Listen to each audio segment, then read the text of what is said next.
Welcome back to Beyond the Whistle, a sports show located in Boise, Idaho.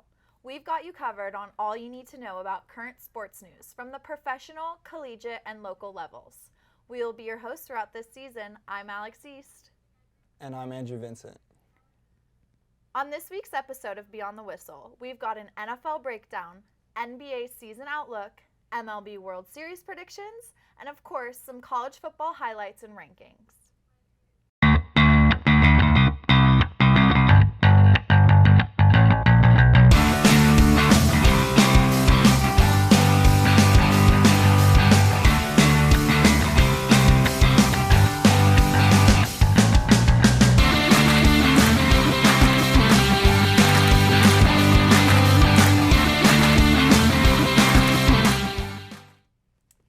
Started today, we're going to talk about our NFL football predictions. Yes, so after week 8, we thought we would do our biggest takeaways from, what we thought kind of went down that week. And for me, my number one takeaway was that the Eagles and the Bills are like the clear-cut favorites in the NFL. Absolutely. It's them two and everyone else. Yeah. Obviously, you have I think the Chiefs are up there. The Chiefs as well. are probably the only closest one I would throw in there, but other than that, I think they've been consistent the whole year. They're beating the brakes off of everyone. I mean, the Eagles beat the Steelers 35-13. Yeah, their offense is cruising. Yeah, A.J. Brown, 3 touchdowns in the first half against the Steelers. The Bills beat the Packers 27-17. Absolutely. So that was one of my bigger takeaways. Yeah, I think one of my biggest takeaways was that the Seahawks are serious contenders for the playoffs this year. Yeah. Led by Geno Smith. He has a 64.5% completion rate versus Arizona, and he also threw for 197 yards versus Arizona. Yep. I would say those are pretty good stats for a quarterback. He leads the league in completion percentage. Yeah. So it's looking really, really good for the Seahawks right now. So they might have won that, Russell Wilson trade. That's no question. We got a Seahawks fan here and a Denver fan. And a Denver so fan. I think they might have won. I think the Hawks are doing a little bit better. Well, you stole my third one for biggest takeaways. The Seahawks are legit, dude. We just beat the 6-1 Giants. So, yeah, I got a lot of hopes there. But my second biggest takeaway was that our last Super Bowl, the Bengals and Rams, I don't think either of those teams are going to make the playoffs. No, I mean, the Bengals just lost to the Browns. Yeah. Might we add? Yeah, like big time, 32-13. Yeah, I think that the offensive line needs so much developing. I think that there's just no time to throw the ball. And Jamar Chase. Is out 4 to 6 weeks, I think, is what it was. Yeah, and that's going to kill them. Yeah. And then as far as the Rams go, they have the players. It's just there's no production on offense. Yeah, they're missing a couple key guys, though, like Von Miller and Odell. Well, Von's gone. Exactly. That's what I mean. Like they're not the same team as last year. No, absolutely. They're missing a lot of key guys that help who knows what Odell is doing? Why he's not playing? Yeah. No one knows. a lot of rumors swirling around Odell where he's gonna play. So apparently Von's trying to get him over there on the Bills. I want to see him either on the Chiefs or Dallas, just because. For fantasy purposes. I have him stored, and I'm ready for him to make an impact. Oh, my gosh. Yeah. Well, another one of my takeaways was also the Eagles. They've started the season strong now. After last night's game, they're 8-0. They have the strongest starting record in their franchise history. Yeah. Their entire success is with Jalen Hurts. He's the leading candidate for MVP right now. They're third in the NFL for points per game, third in yards per game. I will say, however, Houston last night just exposed the Eagles' only weakness. On what regard? They struggle so severely against the run game. Stopping the run? Yes, on stopping the run. So they are ranked 29th in yards per carry surrendered. Yeah.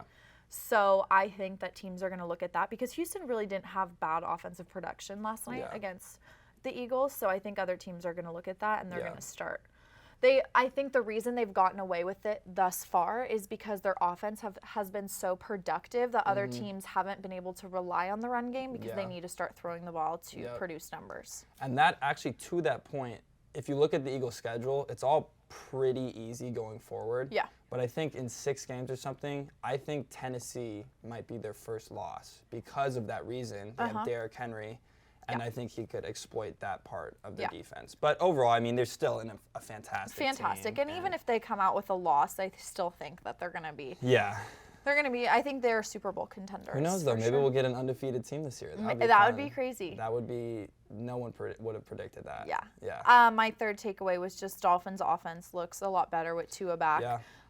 And Tua does believe they are Super Bowl contenders. He said it in an interview, and he says Mike McDaniel's the guy to do it for them. So. I would believe that too if I had Tyreek Hill and Jalen Waddle to throw too. That is They're like the two highest producing receivers in the NFL Dude, right if you're now. a quarterback, there's nothing more you'd want. As two speed guys like that, Absolutely. they can break away from anyone. And Jalen Waddle's route running is pretty incredible. They're phenomenal. Tyreek might honestly be the best in the NFL. Maybe not pure wide receiver. I'd say just Stephon Diggs is probably, for me, is up there. I mean, we can't knock the Josh Allen Diggs duo. You can't. That'd be hard to argue, but I think Tyreek is right there at either 2 or 3. Absolutely. And just their production with Tua. Obviously, it wasn't as great as they wanted against the Steelers, but I do think that their production is they're going to start getting rolling again. Yeah. They do have some guys hurt as well. So I think, and they just got Bradley Chubb. I mean, what more can you add to a defense than Bradley Chubb? Yeah, straight off of your roster. Yeah, thank you. We're really excited about that one. Well, going into now trades, a little bit about trades in the NFL. So the Dolphins got Bradley Chubb, as we know, and Jeff Wilson also from Denver and from the Falcons. And from Denver received Chase Edmonds and a first-round draft pick. Yeah. Yeah, I think a lot of running backs were getting moved around. I like that for Miami, though, adding Jeff Wilson. Oh, my gosh. Jeff Wilson is from Niners. Sorry. Yeah, he's from the Niners, but he's going to I think Miami. I said and I think that adds a lot of depth behind. Funny enough, they have Raheem Mostert, too, who's also on from the Niners. Yeah. So that's kind of funny. They're just picking at I everyone. think that was kind of what they wanted to do to replace Chase Edmonds, who they obviously just traded for Bradley Chubb. But I think Miami is right back up there at the top. There was that little early on because of Tua's injury. But I think they're and then the Falcons trade Calvin Ridley to the Jags, which I thought was interesting. So there were some conditions within the trade. So the Falcons get 2 draft picks. Okay. However, they're within the 5th round and the 2nd round. So 2023, they'll get a 5th round draft pick. And then 2024, they'll get a 2nd round draft pick. However, that's only within the conditions of when Calvin Ridley returns. Yeah. So it's a very confusing and interesting trade. That is interesting, but it was only a year suspension, right? Yes, I believe so. So it should technically go into effect next year. Yeah. Yeah. And I think the Jaguars kind of stole him away from the Hawks. I think it's a steal, a 5th round pick. Yeah, I mean, Calvin Ridley was a wide receiver 1 for sure for the Falcons, and I mean, I guess I get the controversy of the whole betting thing, but for an NFL team, you want to have as much talent as you can. Yeah. So it makes I think sense to me. that helps a lot for Trevor Lawrence. I think the Falcons lost that trade. I agree. Well, now going into our rankings. Yeah, should we do our top 5? Yes, top 5. Okay, well, so I guess last week we went from 1 to 5. I'm going to go from 5 to 1. Yeah, we're going to go from 5 to 1 this time. So yeah, at number 5, I have the Dallas Cowboys. Actually, I'll change it to the Dolphins because the graphic. That actually makes more sense though. Because I was trying not to have the exact same. We're all the same. Yeah. We just have 1 and 2 just change. But let's do that. Okay, so the Dolphins, as we were already talking about, they got Tyreek Hill, Jalen Waddle. They just got Bradley Chubb. Tua's just getting healthy again after that head injury. Yeah. They are going to be a dominant team. Yeah. And they beat the Bills. They are the Bills' only loss, might I add. And seriously, yeah. So I think that they could even be higher than 5, but for now, I would also keep them at 5. And then number 4, it looks like we both got Minnesota. I kind of picked them to be a sleeper team this year. I didn't expect them to be this good, but they only got 1 loss on the year. 1 loss, yeah. Kirk Cousins and Justin Jefferson obviously proven to be a really defense is so dominant. The Vikings, honestly, I think they could be Super Bowl contenders as well. I think that no one's really talking about them, so I think they're going to be that team that's just going to come in and come out of nowhere. They're definitely winning that division with how Green Bay is playing. So people sleep on Kirk Cousins. He's I would say a decently consistent quarterback. He's a veteran quarterback. He's been like a 3-time Pro Bowler. Like I think that's what I was saying going into the year. I was like, I know that he's not like the popular name that people throw around there, but he's good.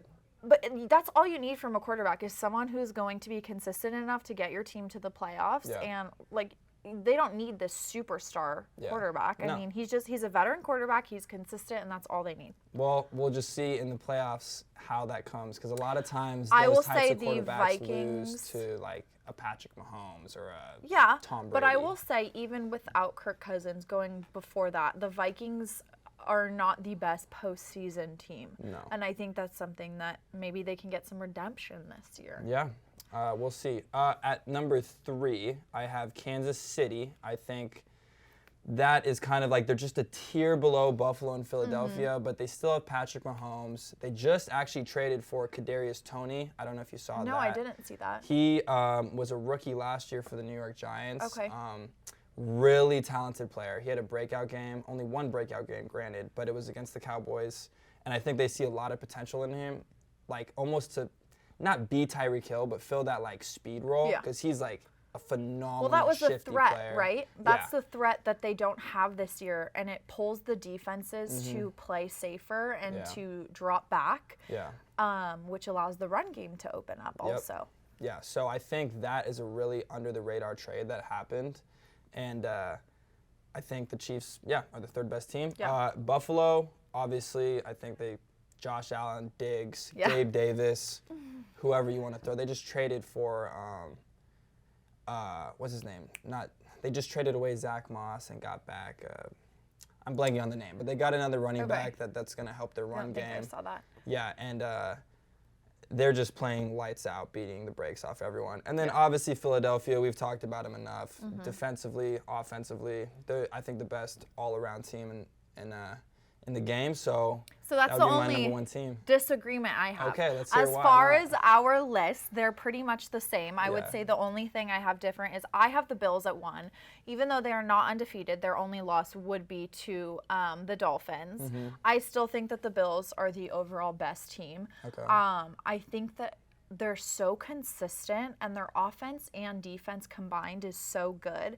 And I think the Eagles are starting to get exploited a little bit on the defensive end, and I think that that's something that the Bills just aren't going to have, that problem, obviously, except the Dolphins did. But that was such a close game, and it was like I think if you play Miami Bills 5 times in a row, I think the Bills are taking it 4 times. But I will say though that they do have the experience factor that Philadelphia doesn't have. Yes, they've been in the AFC veterans. Championship, I guess at least last year. I don't know if they were there the year before, but I think that this might be the year that they get over the hump. So I mean, it's hard to hate on that. I just have Philly above because they're 8-0. Yeah, and absolutely. I do also, speaking about more experience, I think the Bills, just players in general, are a lot more experienced. I mean, you have Josh Allen, who I'd say is more experienced than Jalen Hurts. Yeah. I'd say Stephon Diggs is probably one of the most experienced, if not the best, receiver in the league right now. And then you have on the defensive side, like we always talk about, Von Miller, you add that experience into it, who has won Super Bowls already. I think that they're just a little bit more experienced and a little bit more veterans than the Eagles are. Yeah, I mean, that's all fair points. I just say through week 8, I got Philly number 1, but I can't hate too hard. I mean, I have like Philly I said, too. those are the top 2. Yeah, I would definitely agree with that. Alrighty. All right, so I think it's time to move on from the NFL, get into a little bit of NBA talk. And so the season has just started. We're about 8 games roughly into the season, so we thought we're going to give you guys our predictions. Early predictions for the season. So who do you got for MVP? MVP, I have Luka. Okay. As we know, he's the first player to score at least 30 in the first 7 games since Wilt Chamberlain did it in 1962 to 1963 season. Yeah. I think if you are up there in the running with Wilt Chamberlain, you're probably going to win the MVP this year. Well, I agree with you. I got Luka winning the MVP too. I do think this year it's going to be really hard. Like you got Jokic, There's so Giannis, many people. Luka. I mean, you really could pick wherever. But I do think Luka's been kind of sniffing at it for a while. He's already averaging 36, 9, and 9 on the season. The Mavs are looking good as a team. Yeah. And let's not forget their playoff run was not a bad playoff run last year. No, and they beat good teams. So I think that Luka is going to take that for sure. All right, you go first. Defensive player of the year. Yeah, so I have Giannis. Okay. I think that Giannis, it'd be a crime to not give him an award. I mean, because he's kind of in that LeBron type of caliber now, where I think he could win MVP every year, but that's just not going to happen. So I think defensively, he really can guard 1 through 5 and like guard centers and then totally disrupt point guards. The only worry I have about that is I feel like once Chris Middleton comes back, I feel like some of the defensive light is going to be taken off of Giannis a little bit because of how good Chris Middleton is defensively. Yeah, I would say it's just hard. Giannis is just, you watch it on the TV and he just takes up like takes over half of the court. Like he is just insane. So, and also, let's not forget to mention that they're the #1 team in the league right now. They're the only undefeated team still. I mean, really, he could go and Chris Middleton hasn't even played a second yet. So. Yeah, so really, he could go and win MVP for all I know. So. Yeah, I was deciding between Luka and Giannis. Yeah, so I got him as Defensive Player of the Year, though. I have Rudy Gobert. I think new team, Timberwolves, I think it's going to allow him to kind of step into his own light a little bit more so than his previous team. He's 7'1". He's a center. I mean, he's literally like a defensive block. Yeah. Well, that's what he gets paid for. Yes. So, he's not getting paid to put up a lot of points. No, and that's all they need him for. And I just think being on a new team will, like I said, allow him to kind of step into like a new path and really allow him to just shine on the defensive side, if you know what I'm saying. Well, I agree. That will help him having Karl Anthony Towns kind of playing, I guess, the power forward, which is crazy. Yeah. But I mean, they're two massive guys. Yeah, that's a really big team. Yeah. So, I mean, that's not a bad pick. He's won it 3 years. Yeah, he's won it 3 years. He won 2021 or 2020 to 2021 season. Yeah. Marcus Smart last year. So let's see, maybe this will be his 4th one if he wins it this year. Yep. And next up, we got Offensive Player of the Year. This one's tough because there's just so many. I really wanted to go Kyrie, but just with we'll get into a little bit of that drama after these the only awards. Drama, really. Really the only drama. But so I did it just because of all of that, and I went Trae Young. I think Trae Young, when you're looking at Offensive Player of the Year, you're looking at a guy that likely is going to be a point guard because they're not going to affect as much of the game on the defensive side, but they're obviously like insane. But they take over games too offensively, and I think I would agree with you. I don't have the same pick, but I think Trae Young for the Hawks takes over games for them. He takes over games, and he normally averages like 30 and has like 10 assists. So if the Hawks have a high standing in the East, I think that he could win the award. I have Ja, for obvious reasons. We said he's averaging 31 points a game, which is pretty impressive already for such a. He just takes over the game.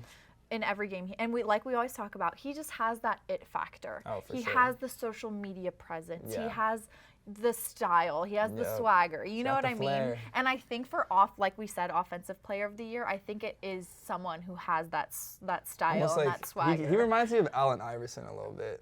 Kind of just the dreads, the swag. Definitely. Yeah. We always say he has that like MJ factor a little bit. Yeah. So I'm gonna go with Ja. I think he's been pushing for it a little bit. Yeah. Okay, next up. Rookie of the Year. Rookie of the Year. We have the same one. Yeah, we might as well just say no. I mean, it's pretty. I think it's going to be clear cut by the end. Paolo Banchero looks like he's been in the NBA for 5 years and already. He said it before he even got into the NBA. He warned everyone in the NBA that he was coming. His first 7 games or 6 games, he like 25, 20, 27, 20.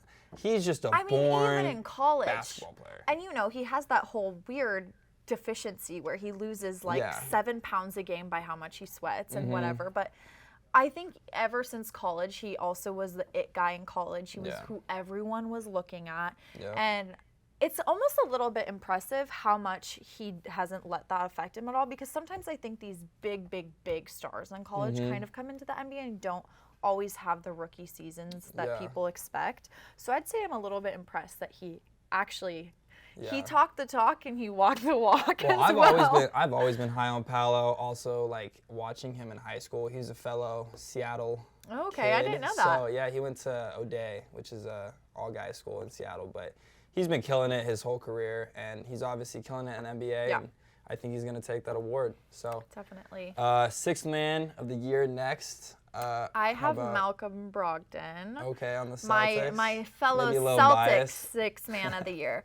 I think you're pairing him with really sharp shooters like Grant Williams. Yeah. And I think this is his first time going to be sixth man, by the way. He was a starter for 4 years previous to this. Yes, so, on Indiana previously, So I think having the starting experience but then coming off the bench is only going to allow him to be better, I think. Yeah. And like I said, pairing him with sharpshooters, I think it's going to be a really, really good thing for him on the Celtics. Okay. And also, just speaking of adding to the Celtics, I think what we do thrive in is having a lot of depth that other teams don't have. Yeah. So also adding him to our bench is only going to make us better. Well, Malcolm Brogdon's a really good two-way player, so that's definitely probably one of the higher bets on what other people are looking at. I don't know if mine will be unless, Russell Westbrook. I got Russell Westbrook winning this award. On the Lakers. About 2 to 3 games ago, they switched Russell to the six-man role. Which he has never played. They tried to do it in the preseason, and he was like all kind of. He said his hamstring hurt 5 minutes into the game. I think that was a little bit. He was just salty, but he's really taking it on right now, and he's playing really well. He's looking like kind of OKC Russ without as much scoring because it's not as needed. But he's 18-8, 18-8-9, and then I think it was like 17-7 and 7 in the next game. So I think it's a little bit of a humbling experience for him, which I think can only help him. He has been in the spotlight since the moment he came into the NBA. Yeah. Obviously, the him and Durant duo back in OKC, he's always been that star, that it player. And I think when he went to the Lakers, you're pairing him with a bunch of other star and it players, and sometimes that doesn't always work out. Like we've seen, the Lakers have been struggling, and they have some of the best players in the NBA. Yeah. And I think maybe humbling him a little bit, having him take a step back and go fit into a new role is maybe going to be really beneficial for him. So we'll have to see. And you've seen that in the past too with Carmelo Anthony. He refused to take a lesser role, and he found himself out of the league. Yeah. So this was really a big year that people were kind of saying that about Russell, of like if he can't find a way to fit in and not be like the star, who's going to want to even have him on his team? But if he can show right now that he can be a good guy off the bench, bring a lot of, because he was an MVP, like he has that experience. So if he can help those young guys on the Lakers, I think, and the Lakers end up, making the playoffs, I think he could be sixth man. No, I don't disagree with that. As much as I hate it, I don't disagree with it. Yeah. Okay, you want to talk a little bit about some drama? Yeah, so pretty much. Should we do our predictions first? Oh, yes. For finals predictions. Yeah. Okay, you go first. Okay. I'm excited. Coming out of the West, I have the Phoenix Suns. Yes. Okay. Who's coming out of the East? The East, I have the Bucks. Oh I think God. Giannis. What? I have the same one. You're kidding, we don't talk about these before. We really don't, so we like have real reactions on the show. But okay. Okay, yeah, I have a rematch of the Bucks and the Suns again. Well, I guess we both have a rematch. They're the two best teams starting out right now. Yeah. They've both started out the season. I think that the Suns are really going to make a run this year. I think that they look so good. Yeah. I think we're going to get a rematch, and I do think that the Suns are going to take it this time. Yeah, I think it's only a matter of time that Giannis is just kind of showing that he's going to be there every year, and I think this is just going to be another one of those years. I think the Suns have been like knocking on that door for so long. I think there's a lot of drama surrounding them this offseason because of their owner and like the DeAndre Ayton contract. But they have shown early on that it does not affect them at all. They're still Could a really we have good team. a little bit of a Cavs Warriors Dude, we might. situation? We're gonna see, I guess. Dude, that's funny. We literally do not talk about this before. Great minds. I guess great minds think alike. Yeah. And then also a little bit of drama. Yeah. With the Brooklyn Nets. The only drama, really. Really, the only drama. So, pretty much, Kyrie Irving posted a screenshot of some show or movie on Amazon that I have not watched it, so I can't really speak on that, but it apparently had anti-Semitic language and ideas. Things of that nature, and he was kind of put on blast by the media. He had to issue, well, for a while he didn't issue an apology, but then I think probably the Nets were like, you need to issue an apology. Yeah. He issues an apology, but still, like, Adam Silver, the commissioner of the league, was like, I still feel like nothing's getting done here. So he came in, I think, met with the Nets, and now Kyrie just got suspended for 5 games. And like, it's already that's really going to affect him so much. Probably not. It's Kyrie, but it's also definitely 5 games in the NBA. That's like being suspended 5 games in the MLB. Yeah. I mean, it doesn't really.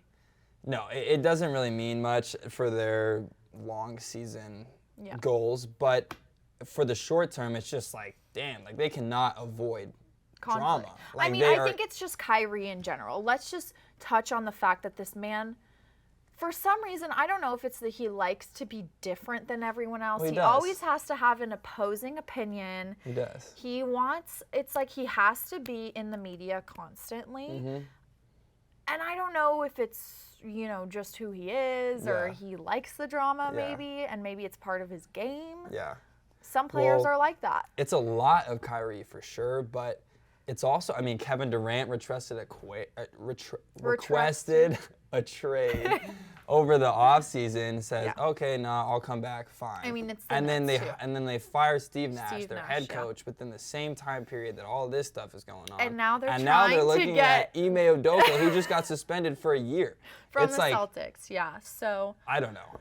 A lot's going on in Brooklyn right now. And everyone thought this was Brooklyn's time to finally. I think people were just like, it's so hard to look at that team and say, like, how does this not work? You have Ben Simmons, Kyrie, and Kevin Durant. Yeah. Like, that is an insane roster to have, but they just. Some players don't work.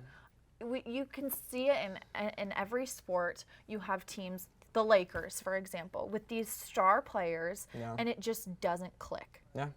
And that's sometimes it might be too many stars, like too many egos. And I think ego, that's why I said the whole Russell Westbrook thing. Like, sometimes you just got to humble the ego a little bit. Yeah, you do. I think Kyrie, I think KD needs some humbling. Yeah, so a lot of stuff going on in Brooklyn right now. Kind of really the only drama so far in the season, but I'd say it's been avoided pretty much. I think a lot of the same picks, but I'm really pumped for the season so we can start talking about it a little bit more, but yeah, so moving on, we're going to talk a little bit about the MLB. Yes. It is coming to a close, so we are going into Game 6 with the Phillies and the Astros. In Houston, tomorrow, I believe, the Astros are up 1 game. They win this game, and they have won the World Series, which would be a disappointment to baseball in general. Boo. But I do think the Astros are going to win. I have them winning in Game 7, actually, though. I think that the Phillies are going to come back. These are 2 teams who hit the ball so well. Yeah. These are 2 powerhouse hitting teams. Which is crazy how the Astros threw a no-hitter. Yeah. That's crazy because the previous game, I think the Phillies hit, 5 home runs? Yep. And then the next game, they throw a no-hitter on them. So it's like. Yeah. Jeremy Pena is the first rookie shortstop to hit a home run in the World Series, which is a pretty cool statistic. And then, I don't know if you saw it, but McCormick's 9th inning catch to save the Astros from the Phillies' comeback. That was crazy, yeah. So that was also an insane catch. The Phillies would have came back had he missed that catch. Yes. So I think the Astros are hanging on. I mean, no one's going to deny that they're not. They are a phenomenal baseball team. Yeah. They have Justin Verlander, who is one of the best pitchers in the league right now, I think. I mean, his game was absolutely phenomenal. Yeah. They're a phenomenal team. They just can't avoid the conflict, and they're gonna be there every year. Yes, like as you touched, they're that good. But they are never gonna be able to relive or get rid of the fact that they cheated in the World Series like a couple years ago. And people still think that they cheat. So. They probably freaking do. Who knows? But they're never gonna live that down. And as a Dodger fan, I'm going to tell you, they are never going to live that down. I was gonna say there is also a lot of stuff that has happened to get to where the World Series is right now, like your Dodgers having a real big upset against the Padres. So to lose to the Padres is probably the last team we would have ever wanted to lose to. Yeah. So there was some speculation after we lost about maybe getting rid of Dave Roberts. I would go in favor of doing that. The Dodgers said because of having the most winning season in franchise history, they're not going to get rid of Dave Roberts. But none of that matters. The postseason is what matters. You have the best team in baseball, and you're not making it past the first round of the playoffs. Mm-hmm. Yeah, It's time and time again that Dave Roberts I think he messes with the lineups. He either changes pitchers too quick or he doesn't change them fast enough. We need a new bullpen. Granted, you have one of the better bullpens. A lot of our pitchers are hurt right now. Justin May is out. Walker Buehler is out. Those are two of our best pitchers. Yeah. Kershaw didn't play so well against the Padres. I feel like Kershaw's got a choke gene. I feel like Kershaw continuously kind of doesn't come through in the playoffs. No, I would say we have better pitchers when it comes to the postseason. I would agree with that.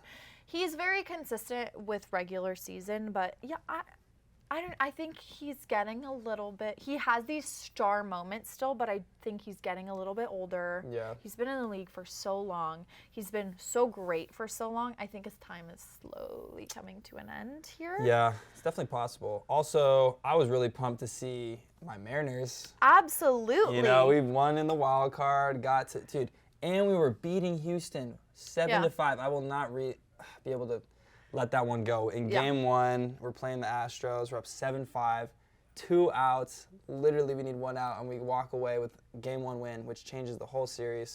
Yeah. Nope, we throw a pitch, home run, and we lose. So, but I was really excited to see us in the playoffs. But it's a huge, huge progress for the franchise in general. You guys were easily one of the worst teams in baseball. I mean, we didn't make the playoffs for 21 years. Yeah, so it's very promising. Yeah. And it looks really good for them. I'm excited. Going on to some trades in the MLB. Yeah. Aaron Judge will be a free agent this year, which is absolutely massive. It would be really interesting to see if he left the Yankees. I heard talks that the Mets said that they're not going to fight for him. Other teams have also said that they're not. I think his contract would be way too big, and I think it might be too much. I mean, baseball's the only sport where you don't have to have a cap, though. No. Yeah. So if someone wants to pay, they can do that, but I don't think he'll leave the Yankees. Hell no. I think he's staying in New York. I don't know why he would leave New York. He's going to get the money. He's going to get the publicity. They're a pretty good team year-round. Yeah, they are. They are. I don't see why he would leave unless he just someone really did offer him just a massive contract. But I don't think he'll leave. Speaking of someone who I do believe will be leaving the Yankees this coming year, will be Anthony Rizzo. I think he's going to exercise his opt-out clause. So he has a 2-year contract for $32 million.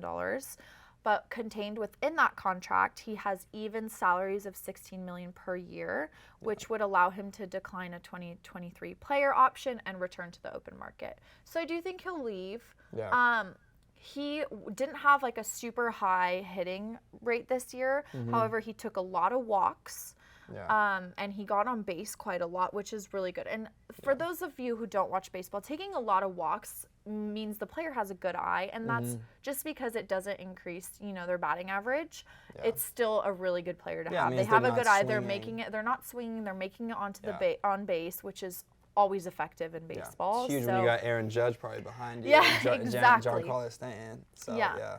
So I do think he's going to leave, which would be unfortunate for the Yankees, but they still have so many guys, so I think they'll be probably fine. Find a new guy. Yeah. Just pick him up, pay him, so I'm not too concerned for them. Yeah, absolutely. Yeah.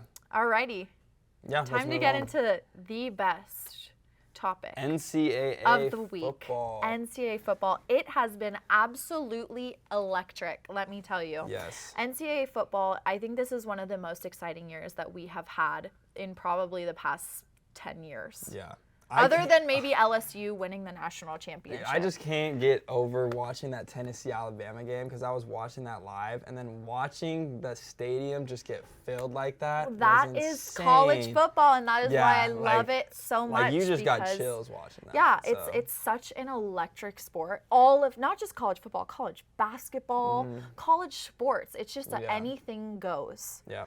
Atmosphere that you don't really get in the pros sometimes, and it's really exciting. So let's go ahead and go into the rankings a little bit. Yeah, and with that being the case, who's number one? Not Georgia, not Alabama. Tennessee. Yep, so we have Tennessee at number 1, which will be very interesting. We'll go into that a little bit later. What I do want to go into, Ohio State.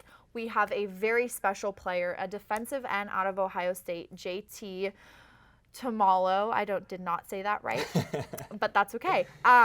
absolutely incredible performance. As we can see on the screen here, he had 3 tackles for loss, 2 sacks, 2 interceptions, 1 pick six, 1 forced fumble, and 1 fumble recovery. That's crazy. If that is not the best look at him just move him. Yeah. Oh my God. If that is not and then just snatches the ball. Yeah. If that is not one of the best performances you've seen out of a defensive end, I don't know what is. I would say Larry Johnson, the defensive line coach for Ohio State, is producing some of the most did valuable. They just have what's his name?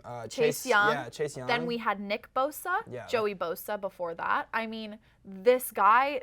These DNs are going to Ohio State to be coached by Larry Johnson, and this performance is incredible. Oh my God. What, dude? Yeah. The athleticism in this guy is ridiculous. That's crazy. Just shoves this guy out of the way, catches it part of the midair. reason why the Ohio State Buckeyes, my Ohio State Buckeyes, not the, mine, won that game against Penn State. They had 4 touchdowns in the last 6 minutes of the game, or last 7 minutes of the game. 4 touchdowns. Yeah, they look pretty dominant. And honestly, I was pretty happy with my picks from the last episode. Yeah. You know, I got like 3 of the 4 teams in there. So, yeah, so then we got Georgia, 3. let's look at them right here. So we got Tennessee number 1, Ohio State at 2, Georgia at 3, and Clemson at 4, with Michigan at 5, and then notably Alabama at 6. Yeah. So they moved down after that big Tennessee loss. Yes. So Alabama will be the highest ranked first loss team. And if we move down a couple to the number 10 slot, we have LSU, who will be the highest ranked 2-loss team.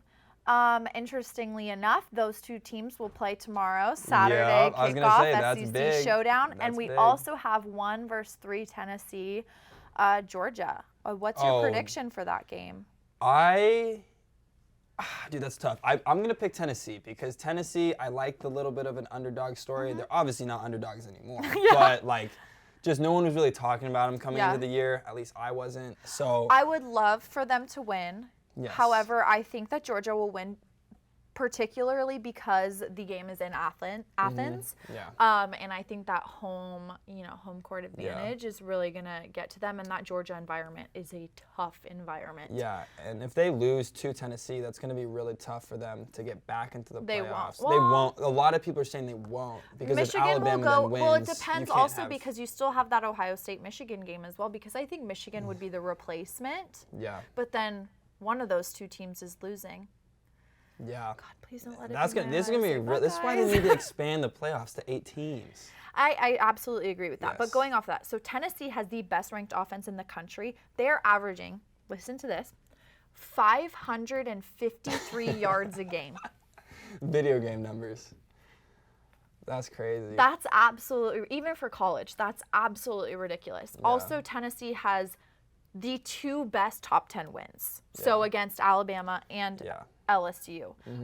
Right now, they're the only team with 2 top 10 wins. Yep, but Alabama is going to have to prove that they can get it done, or they're going to be done. Well, they're not going to. But interestingly enough, Alabama-LSU is normally the biggest SEC game of the year. They're rivals other than Auburn. But there's something about that Alabama-LSU game. Yeah. And then you have Tennessee-Georgia, which is coming in at the actual SEC showdown this year. So the SEC's got quite a lot going on this year. Yes. Yeah. I do want to touch on the Michigan getting taken out of the top 4 because there has been a lot of controversy over Clemson getting in over Michigan. Well, I'm not mad at it because I had Clemson in there. But granted, I would probably put Michigan ahead of Clemson just due to Clemson probably having a lesser schedule that they're playing. But I still do think that those are 5-4, 4-5. Yeah, I mean, not by much. Michigan has the 69th ranked strength of schedule. Yes. Yeah. Its first 3 opponents combined for an 8-18 record. Yeah, that's not good. Yeah, no. And then Clemson is 72 ranked strength of schedule. So both teams don't have great strength of schedule. But I do think Michigan is the more dominant team, only because I think the Big Ten is a little bit more dominant than the SEC is. And that's the one flip I would do too. I'd put Michigan at 4, Clemson at 5. Yeah. But they're both still undefeated, so Yeah, we'll see. They're both still up there. It just hurts Michigan because now we still have the Michigan-Ohio State game. So if Michigan loses and Clemson doesn't, then Clemson will obviously get in ahead of them. 100%. But I wonder what would happen to Ohio State, though, if Ohio State loses. Do you think they'd get kicked out of the top 4? Yeah? I think they'd move to 5 or 6. Yeah, I agree. I think they'd put Alabama above Ohio State. I mean, Michigan's running back is arguably the best running back in college football right now. He is so dominant, and it does worry me a little bit because Ohio State defense struggles against the run. Yeah. So that you got your defensive end, so maybe he can help stop him. Yeah, so it's definitely going to be interesting. Mm-hmm. Yeah, well, with that being the case, I think should we move on to our own school? Yeah, absolutely. Boise State football has taken a wild turn for us Broncos. Yeah, so since Hank Bachmeier has left, we haven't lost. Yeah, and we actually dominated we look good. Last game. We look good. So as you guys know, I've been saying, let's get Talon in there. Let's get Talon in there. I think he's 6'6". He runs like a 4'2", 4'3". You can't teach athleticism. You can't teach that. And I was watching him at our last game against, I think it was Wyoming, and he is getting really good at throwing the ball. He's not afraid. He's not afraid to throw it down there, let his players make a play. So he's not like, oh, I don't want to throw a pick. I don't want to throw a pick. Yeah. He's letting his players go out there and try to make something happen. And those receivers are not bad at all. Stephon Cobbs. Did you see that play at the end of the half? I don't know. It got called back because of the ref, but he just mossed the dude, caught it, and dude, that was nasty. I think, as we saw in the past, as I have mentioned time and time again, I think the biggest problem with Hank wasn't that he wasn't a good player. I think he lacked confidence so severely that he wasn't willing to take those risks. Yeah. He panicked in the pocket. He panicked outside the pocket, threw the ball up, and then it's up for grabs, right? I think Talon has the confidence where he's not making those mistakes. Yeah. He's trusting his receivers. Yeah. He's trusting his offensive line, and he's getting it done. Yeah, we're 6-2 right now, 5-0 in our conference, and I think with that being said, I think we got a lot of really good young players with a mix of veteran leadership. We got our Ty defense, Jones is just and Skinner on the defensive side of things. But then our offense is being led by, Ashton Gentry, insane running back. I think he's like rookie of the week every week. And then Talon Green, obviously getting better every week. He's a true freshman, huh? Our running back. Ashton is. That's pretty impressive. Insane. Well, he kind of took over that running back spot. He's like a baby Zion, is what I like to call him. I played with him on basketball. He's crazy. But I love our team right now. I think that it looks really good. We are filled with such athletic players right now, through and through, from defense to offense. Yes. It's just the athleticism is ridiculous. Yep. And, everyone was hating on us in the beginning of the year. I think, obviously, granted, that was projected. Hank was going to be our quarterback. But, have you actually heard about where Hank is right now? No. Or where he's going? I probably should have looked that up before. I don't think there's any, there's no updates on it. Yeah, so Hank, we don't know where Hank is, but we know where we are, and that's number 1. Hopefully we can go ahead and take care of this BYU game tomorrow. Yeah, that would be a big one. That's always a fun rivalry game. Yeah. They're obviously not as good last year. But it's or this year as they were last year. It's still a rivalry game, and it's still, I don't think that BYU is necessarily bad either. And with the fact that we have a freshman quarterback, you could always have those games where just things aren't going right. And BYU started to have a pretty dominant run game within these last few games, so we'll see. Yeah, I'm excited to see that one. But should we get into our favorite segment? Hot takes. Yes. So for this week, we were gonna do it based off of the NBA, just with the NBA kind of just starting up. So Andrew and I will be sharing one of hopefully we don't have the same hottest hot takes. Yeah, I don't know. I'm interested to see. Okay, so... Yeah, so all we're going to do is we're going to go ahead and go in, share our hot takes. It's going to be specific towards the NBA this week as the season is starting to commence and really get into it. So let's hear what we have to say. Okay, so even though my real prediction was that it was going to be the Bucks and the Suns. Okay. My hot take is that the Cleveland Cavaliers, granted, no LeBron James, LeBron isn't there anymore, will make it to the NBA Finals. come out of the East. Well, I don't disagree with that. They're one of the best teams in the NBA right now. That is totally a hot take. They're brand new put together. Yeah, I think my hot take is a little steamier. Okay, you might have a steamier hot take, but we'll see. Only because I do think that the Cavs will make a good playoff I run. guess for me, I watch shows all the time, and I feel like no one's really been talking about the Cavs. Okay. Obviously they look really good right now. You've been saying it since I've been last saying from season, dude, folks. This roster, guys, is insane. Yeah. So they got really good off-season trades. Yeah, they did. So, yeah. So, I think that's my hot take. So my hot take is that I believe the New Orleans Pelicans will be a top 3 team in the West. They will be led by 2 All-Stars, Zion and Brandon Ingram. Exactly. So that's the hot take. If they stay healthy, I really do believe that the Pelicans will be the 3rd team in the West. Okay. Yeah, I mean, that's very likely. Granted, they just lost to the Lakers last night, or 2 nights ago, but they didn't have Brandon Ingram. They didn't have what's his name? The really good defensive player, I forget. But that's a good take because they really are. They got Brandon Ingram. You have 2 All-Stars. Zion, and now if Zion, CJ McCollum. Yeah. Herb Jones. That's what I was thinking. Herb Jones. Yeah. I mean, CJ like McCollum is huge too. So. Yeah. You have, like I said, led by 2 All-Stars, and then you also add the defensive players. I really do think they're going to be the 3rd team in the West if they stay healthy. But what are they going to do in the playoffs? Yeah. That's the thing. I don't know. That wasn't part of my hot take. Well, that was part of my hot take was who really has the Cavs winning the championship? I wouldn't say that they're going to win at all. That's the hot take. You said that they'd be in the finals. Oh, I guess that's true. Yeah. Call me out. She's right. But with that being the case, unfortunately, that is all the time we have for today. So tell us how you would have reacted to these hot takes in the comments below.